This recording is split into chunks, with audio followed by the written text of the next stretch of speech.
There we go. What's up? Hello. Hey, what up, guys? It's Jackson. Real quick, before we get into our interview with Quinn XCII, I want to ask y'all to please subscribe down below to this YouTube channel, like, comment, all that good stuff. And then we also have our own podcast, Two Faces for Radio as well, available Apple Music, Spotify, wherever you get your podcast. You've been waiting long enough. Let's go see what Quinn's got to say. The Two Faces for Radio Zoom Room. What's up, guys? How's it going? Uh, Bad. How oh are you? man. I got the first dose of the Moderna vaccine yesterday, and I feel like shit. Oh, do you? Yeah. Oh, wow. I'm gonna get mine in. I think what is it today? The second, like maybe a little over 2 weeks from now. And I'm really nervous because I've been hearing mixed reviews. So, yeah, we'll see how it goes. I mean, I heard Jackson and I, we both had COVID back in was it September?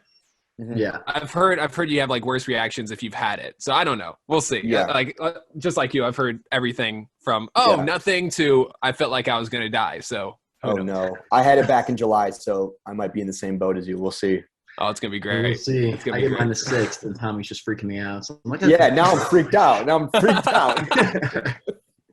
how you doing, man? Good, man. Good to see you again. It's been a while since I saw you last. It has been. I'm honestly surprised you remembered. Yeah. Uh-huh. I think the last one I saw The was, Egyptian room in Indianapolis, right? Yes, sir. Yeah. It Good was super stuff. quick. You just finished, and all sweaty from being on stage. I was like, killed it. I was like, yeah. Yeah, dude. That's a great venue. I was just saying this someone the other day. I can't remember who, but a good like intimate venue in Indiana that I like. I think it was my first show I actually played in Indiana, like as like a real like ticketed show, like not like a frat show at IU or something, like a real thing. So that was fun. Yeah. That's super cool. How was? Where are you now? Right now I'm in Michigan. I live in Venice, California, but I'm in Michigan right now, spending some time with family. I'm at my Very cool. wife's parents' house right now. Yeah. Very, very cool. Nice. Well, Tommy and I here, we run a podcast in Indianapolis, and so obviously this is your first time being on it. We just kind of wanted to get a second for anyone listening on like kind of how you got into music, because we know you went to Michigan State. If there were any like big experiences there, or whatever. Yeah, man.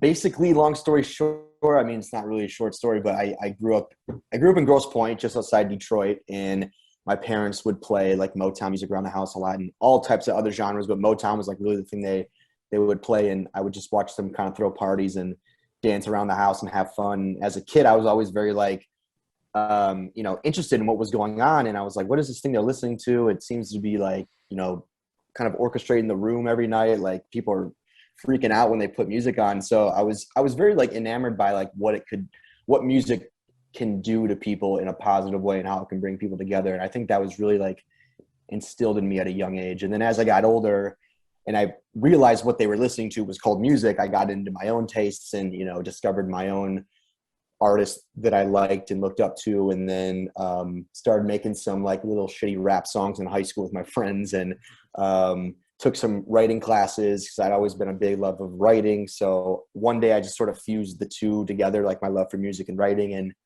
again, what came out of it was like those little bad rap songs that I made with my best friends. But still, it was fun though. It was fun to mess around and kind of get like scratch the itch of like trying to make music. And then as I got into college, I met a good friend of mine now, AOK, who produces all my music. I also grew up with him, but we got really close once we kind of told each other we were both into music.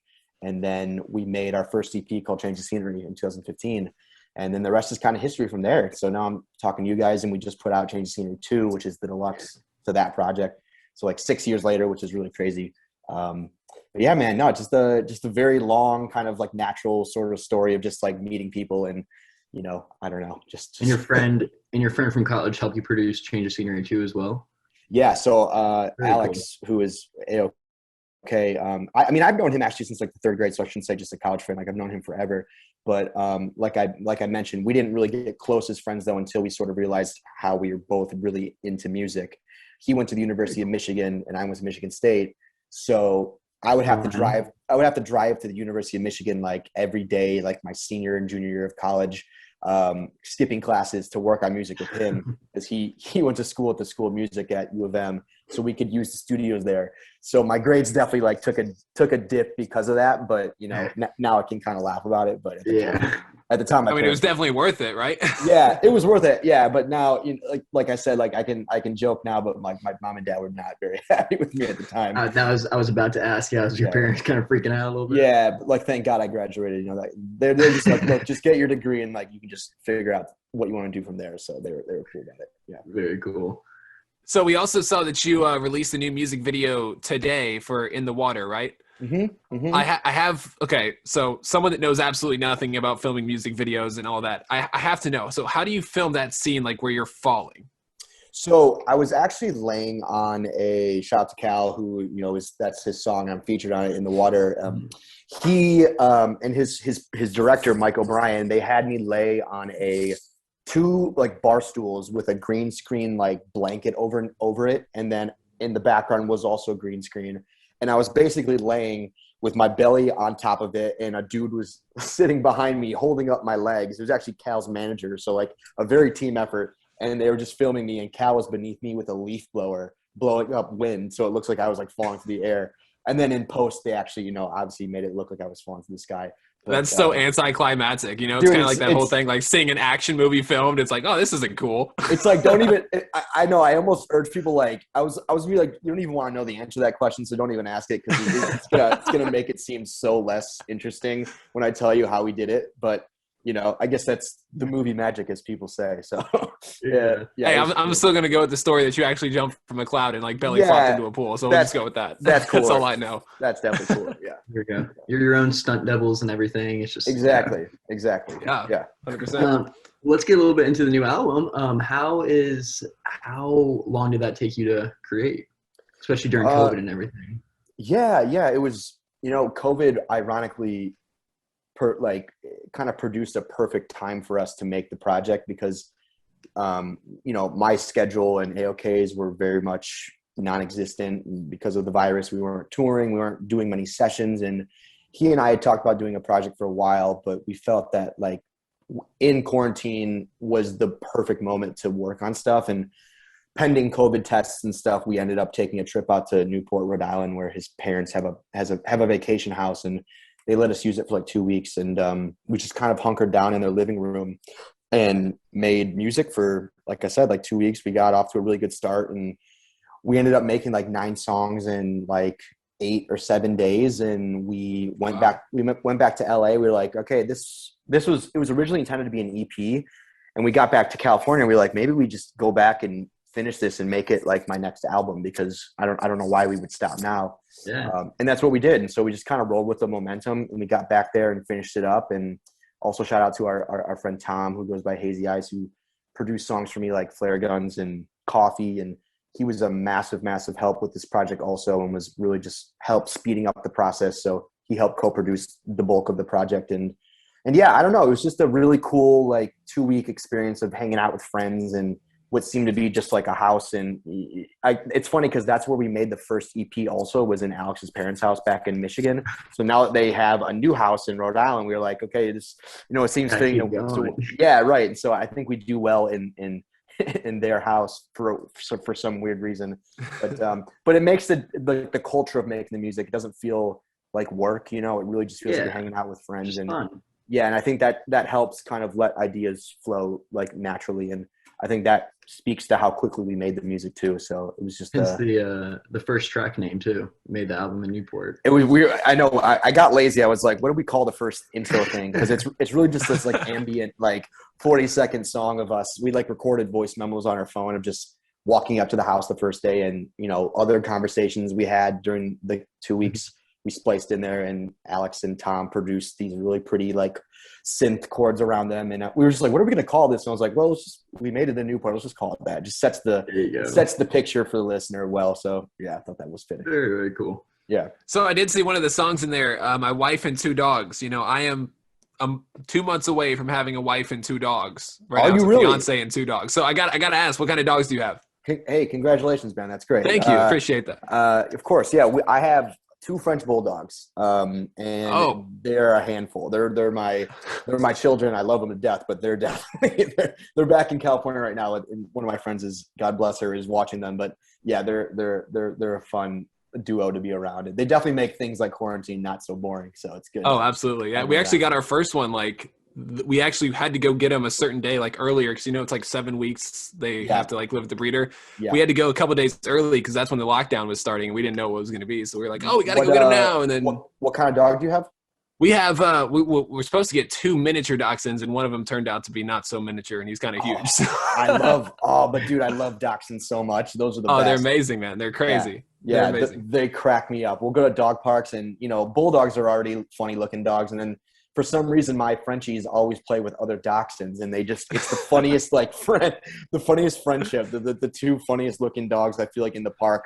They're always seeming to be best buds. So yeah, dachshunds. Oh, absolutely, it works perfectly. Yeah. That's very cool. Let's see. You also just released the Monday morning music video. Yes. How was? Did you have any part in directing that as well? Because I know a lot of artists sometimes help with that. Yeah, I mean, what's great about all the music videos we shot for this album, we shot with our friend Jonah George. He directed all of them, and again, Jonah's just a good friend at this point. So when we were doing these things, they were all very just like laid back, natural.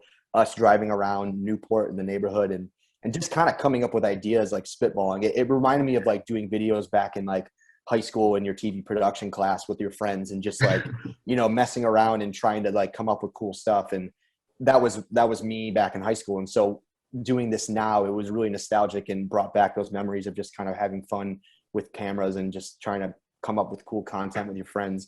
So it was no different with this. And he's obviously got a great eye for what looks cool, but he was really open to me pointing out things during the process. And it's just a very collaborative effort, not only in the visuals but the music and just all parts of it. So yeah. I know this is a really tough question because you treat your songs like your kids, right? But like, do you have a particular one that's like really stands out to you on the album? Like, this was my favorite one creating, or this is my favorite one. Like, if I'm at the gym, this is what I'm going to listen to, or something like that.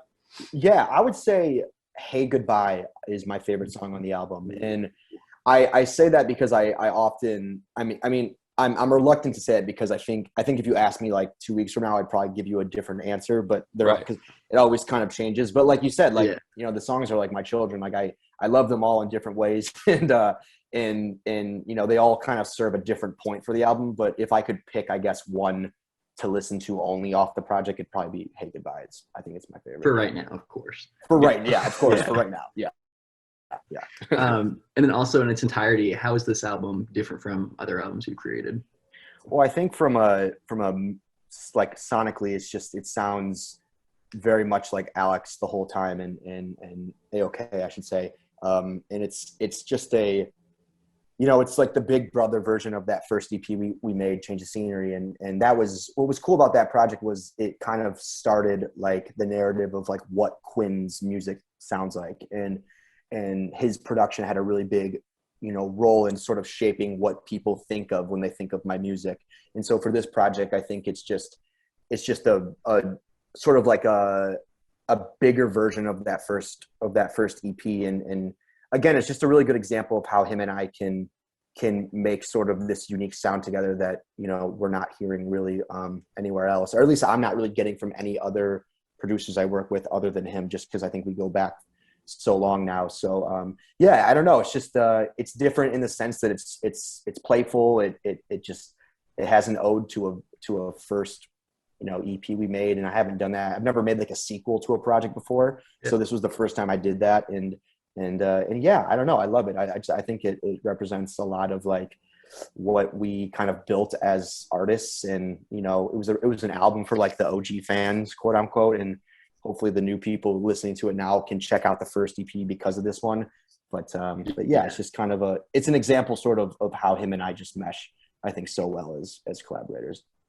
Yeah. So I know we were talking about the coronavirus vaccine and stuff earlier. I think people are going to start taking that more. So do you have any plans as far as like tours go, like getting back on the road? And so, dude, I'm hopeful. I mean, I got my fingers crossed. I've had my fingers crossed for like a year now, but I think we're starting to see some light at the end of the tunnel, because I'm hearing whispers of things potentially happening, during the fall time this year, maybe even end of summer.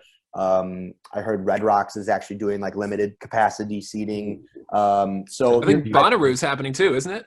Yeah, you're seeing things like I actually didn't know Bonnaroo, but Outside Lands in San Francisco is going to happen. They posted their flyer, and Life is Beautiful in Vegas is coming out again with a festival. So yeah, dude, I don't know. I mean, like, I can only really just I can get my hopes up as much as like the government's hopes are up, I guess. So Right. I'm just kind of rolling with the punches and like checking the news every day. But it seems like things are becoming really like possible. So I'm just knocking on wood and just hoping things work out, because it would be great to end the year with some touring for sure. I think everyone would love that.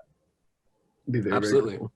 Well, we're looking to see you again. Hoping to come back to Indy once or twice. Or... Dude, trust me. I think we already have a tour like routing in the works if we do go on the road. And I saw we have a Indiana thing planned, so we'll definitely have. Hey, there we go. Tommy hasn't seen you live. I'm trying to take him to. Oh, dude, yeah, I'll be front row. We'll get you. I'll be crazy. We'll get you guys both at the show. Don't worry. Well, yeah, hopefully that works out. That'd be awesome. Yeah. Well, thank you for sitting down with us today. Yeah, appreciate it, guys. I'll hopefully talk to you soon. Yep. See you, man. All right, later, guys. Bye. Yeah.